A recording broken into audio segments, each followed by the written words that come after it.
Hi, everyone. Welcome to episode 11. Back on track with my scheduling, so thank you very much. um, so today's drink of choice, first of all, happy Thursday. Today's drink of choice is Malibu BioSteel.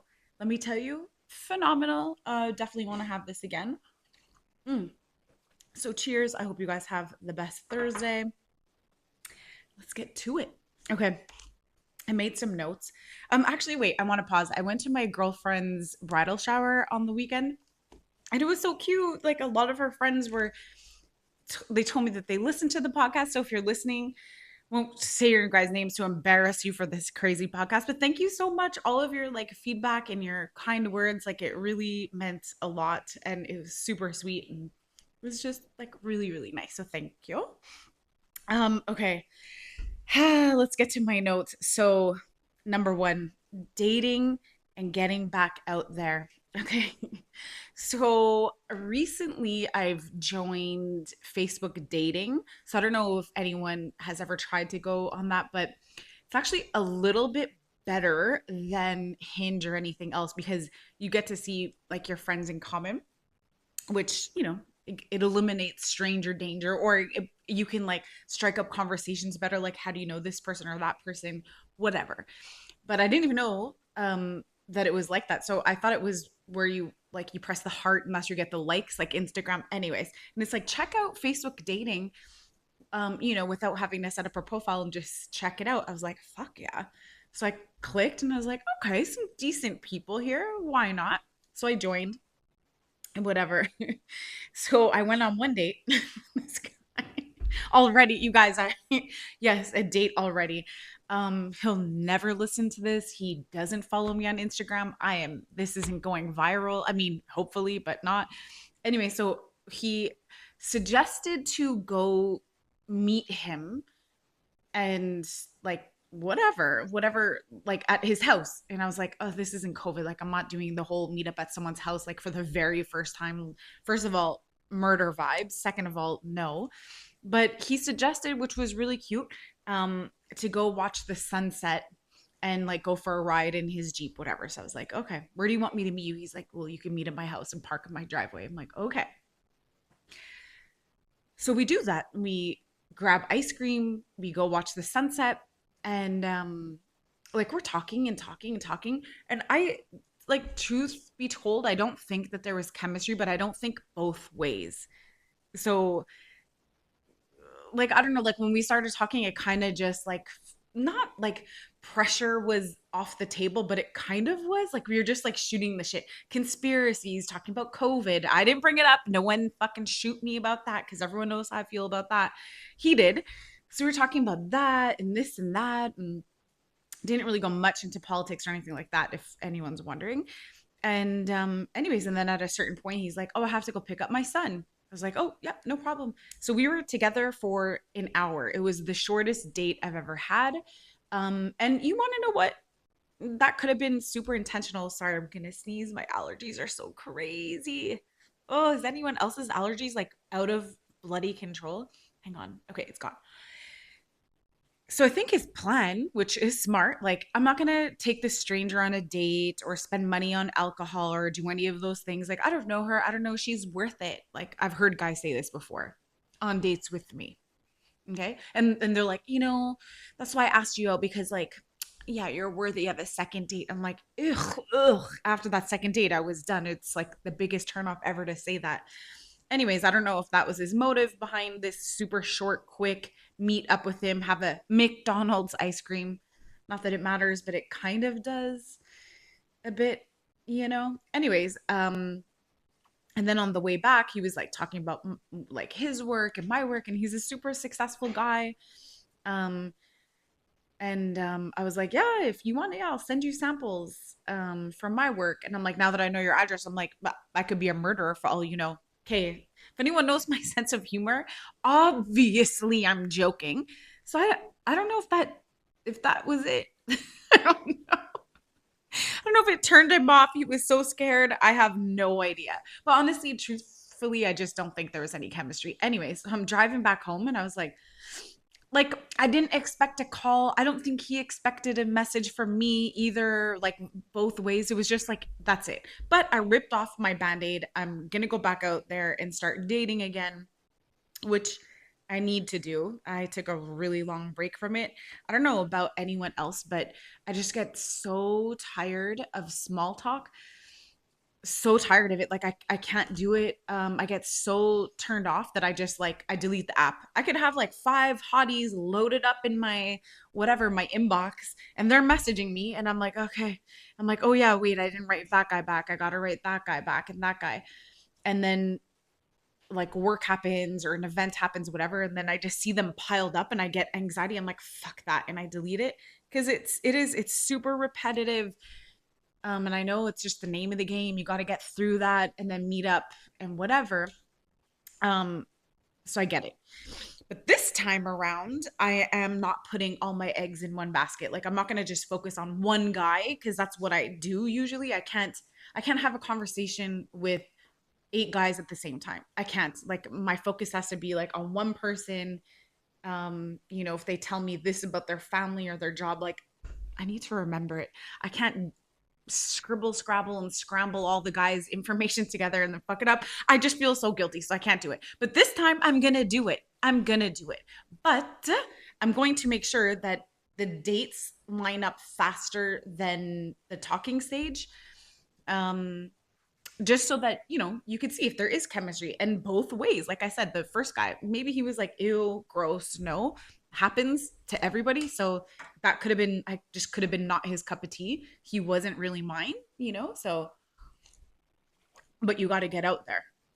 So this time, like I said, I'm not putting all my eggs in one basket. I'm going to date. I'm gonna have a date lined up, hopefully once a week, if it hopefully, God willing, and then that's it. um But one thing that I did notice is like from talking to some guys, I'm so fucking tired. Like, forget small talk. Small talk, already everybody's annoyed of it. Guys, girls, everyone hates it. No problem. But guys, I'm not fucking Barbara Walters. I am not going to be asking you all the questions. I'm also not going to be lining up the questions like, oh, so do you have any siblings? For example, um, yeah, I have blah, blah, blah. You?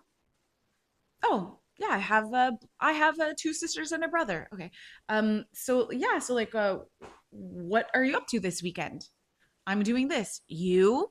Just the you question mark back. I'm like, oh, fuck off. I'm lining everyone up for the questions. Like, so I'm just gonna sit back and answer their questions. You show the effort, you make the initiative, be the man, plan the date, ask us out, do the things. Like it, or like I'm not gonna sit there and see I'm saying that. I'm like, I'm not gonna do that. I'll ask a couple of questions, but like I'm not gonna set you up for a you. You? No, put some fucking thought into it and ask some questions on your own. Jesus Christ. So here we go. Dating, getting back out there. Barbara Walters. I'm not putting all my eggs in one basket. Oh yeah, and so this is it. Like I'm not, this also ties into it. I'm absolutely not gonna be chasing men like at all. Um, Make effort, plan the dates, um, think of something, ask what I'm interested in, and then plan the date around that. Like, I don't know. I see it in movies. I feel like it exists. I feel like men actually use their brains once in a blue fucking moon. And no, I decided I won't be doing the whole meet up quick ice cream at your house convenience because you're not sure if the date's gonna work out. No, fuck that. What are you gonna drop $50 on a couple of drinks? Like if you can't afford that and you don't want to afford that, then don't ask anyone out, is all I have to say. And yes, men should grab the bill on the first date. Absolutely. No questions about that. And if you have a problem with that, men, block me, delete me. You don't have to date me. In fact, you're not, but take it as like a pro tip. Do I see this all the time when I go out and the girl's grabbing the bill and it does look like the first date? Yeah. Have I seen split bills? Sure have. Is it so cringy to me? It is. I've never, ever, ever, none of my boyfriends have ever, ever been cheap. Never of them, any of them have made me pay bills or anything like that. I would treat back for sure, but it would be like insulting if I paid the bill, like a dinner bill. Oh my God, at a restaurant? No, no, no, no, no, no, no. Absolutely not. Um, we're gonna go right off topic here, guys. Do you see the kittens back there? They're wild. Um, yeah, anyways, so okay, I was thinking about this. Do I smoke a little bit before bed? Yeah, I do. Yes, I do. It puts me right to sleep. I love it. I'm sure I've said it here on this podcast before. And if I haven't, well, now you know I'm a pothead. And I'm kidding. I take 3 puffs before going to bed. It's the best sleep remedy I have since COVID. So amazing. Anyhow, in these thoughts of mine, I literally text myself. I'm like, with one eye, because I'm so stoned. I'm like, remind myself to talk about this on the podcast. Okay, girls and guys, y'all have seen Britney Spears' Instagram, right? So the other night, uh, one of her, I don't follow her, but once in a blue, like it'll pop up on my feed. Of course, I look because it's like a train wreck. You just fucking have to. And I'm always thinking, like, this poor girl, man, what's going on? What's going on? And then like you feel sad and scared for her for sure, and like you see her kids and like she's divorced and like her life, like free Britney happened, but her life isn't any better. I don't think. I don't know. Anyways, all I'm saying is those videos, girls, are wild. Those videos are wild. Her dancing around. Sometimes there's music, sometimes there's not. Hi. And it's weird to watch, right? But imagine this. I'm lying in bed, stoned out of my mind. And now Britney Spears is in my algorithm. And I come across this like 90s page where she's dancing like I'm a slave for you video. I think it's what it was. So she's dancing around and my eyes were focused on her. And I was like, oh yeah, this was such a good song. I'm like, she was so hot back in the day. Look at her, like, look at her. She has a smoking hot body. Like, there's a reason why this girl was insanely famous, you know? And then I thought about it, remove all her backup dancers in this fucking music video and it would be weird. But the backup dancers there, it just looked like a choreographed dance and it looked amazing. So if you imagine people in the background of her house in her when she's doing those crazy ass videos, no one would think it's crazy. They would just think she's rehearsing. It's because she's doing her music video dance move weirdness alone, it looked fucking weird.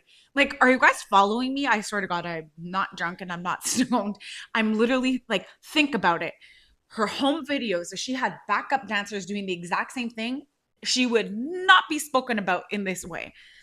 It's just crazy. Like, it's just crazy to think like that. Anyways, if anyone is actually listening this far into the podcast, like, just agree with me. Like, you know, I'm right about it or think about it. It's hysterical. Okay, now my next thing that I had a note from the other night lying in bed. Um motherfucking AI medical influencers. I almost fell trapped like fell into the trap. So I'm looking for, like I mentioned in the last podcast, I have stage 4 endo, right? So it gives you inflamed like a stomach, an inflamed stomach.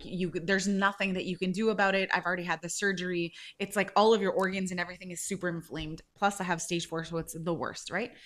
um so I'm looking at like inflammatory diets and supplements and stuff like that to help with it. So I'm taking turmeric, I'm taking omega-3, and I'm drinking ginger, cayenne pepper, and lemon water every single morning now. Um, and also, I just did a lymphatic drainage massage. Like, I'm doing everything to help with the inflammation. So, obviously, my algorithm is now triggered for this, right? I come across and I was like, just listening mostly than looking. And it was like, if you have endo belly and you're inflamed, permanent, like constantly inflamed, not just around your period or not just after you eat, and that's me, like it's a 24/7, just like you're inflamed everywhere. There's anyways, um like you should try this supplement, blah blah blah blah blah blah blah blah. And I'm like, oh my God. So I listened to the whole motherfucking ad. You know, when you click in to learn more? Yeah, I did that. I can't even remember what it was because I was so angry. I'm looking at the person. this doctor who is Asian, and I always believe Asian doctors, so I fell for it right away. I love South Asian medicine and Chinese medicine. I just believe in like herbal remedies and stuff like that. So I really fell victim. I'm looking at this quote unquote doctor and it's motherfucking AI. Okay. AI, I'm looking at the mouth, then I'm zoning into the voice and like, it's like a higher pitch. And when I tell you like 75 on 10 angry, mostly because I had my hopes up. Actually, yeah, mostly because I had my hopes up. Also because I fell victim to AI and usually I can spot it like right away. I do blame the smoking, but like I was so hopeful, you guys, for this remedy. I was so anyways, and then like during the day I see it all the time. I'm like idiot, moron, anyone who believes this, so stupid, so stupid. And it's like you just look at the mouths, like the Trivago motherfucking commercials. Oh my God. And when they're all buried in the sand, those three guys. Trivago, Trivago. Yeah, you book on Trivago and you just look at their black holes in their mouth. Like the amount of money that Hollywood is saving for actors is wild. Actually, and I just saw this thing. What's the girl? The woman's name? Mm, Jodie Foster. Thank you to myself. Jodie Foster. She was just claiming that Brad Pitt was like basically all AI in F1 movie. And I watched it and like I actually really enjoyed that movie. I watched it on the plane and I was pleasantly surprised with it, considering it's like a very boy movie and I'm not super into F1.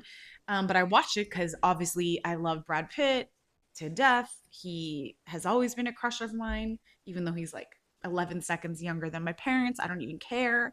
Anyways, so she was saying that and I was like, oh my God, is it really gotten into like a list celebrity movies? Like I would get it, a rump a dump movie with like a zero budget, but AI acting, like, I don't know.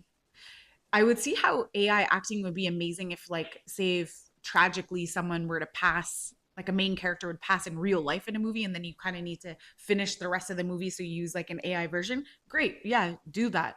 AI for tornadoes. Yeah, makes sense. But actual real live actors that are A-list actors, I don't know. I don't know. I really hope it's not going down that route. Like the AI world is actually pretty scary. Yeah. Anyways, okay, so I will end this podcast. It's another short one, but um, yeah. Tomorrow I have to take my three little girls, my foster girls, to the vet to go get their vaccines. And I get it now. I never got it before. No, I'm kidding. When moms are like, oh, I have to bring my kid to the doctor to get their shots. I'm like, yeah, it must suck. And they cry. But no, like I actually tell them like, no, can you take them in the back? I can't watch them get a needle. A, I'm afraid of needles, but B, like they're just look at them. They're so small and mini. No, I don't want to see them get a needle. Anyway, so that's my morning and tomorrow. Um, and yeah, so I didn't put up a poll to see like certain topics that I'm thinking about talking about, but I will because yeah. And I also want to get someone on here, but I just have to ask them first. And I would love to get a guy on here and then just drill them with like, be honest, what do you think about this, and that, about dating and girls, how fast they put out, and like all those questions that girls think about. Yeah, I need to find like a solid guy that's like maybe an ex-playboy player, or like someone who's just brutally honest but actually has like a leg to stand on, like they picked up enough girls to know, and or they, yeah, whatever, you know what I mean. So I'm gonna figure that out. But anyways, thank you guys for tuning in. Thank you for all of the compliments that I'm getting. I love every single one of you. And yeah, so everyone, cheers and have a great Thursday and have a great weekend, even though it's going to be rainy. But I will see you next week.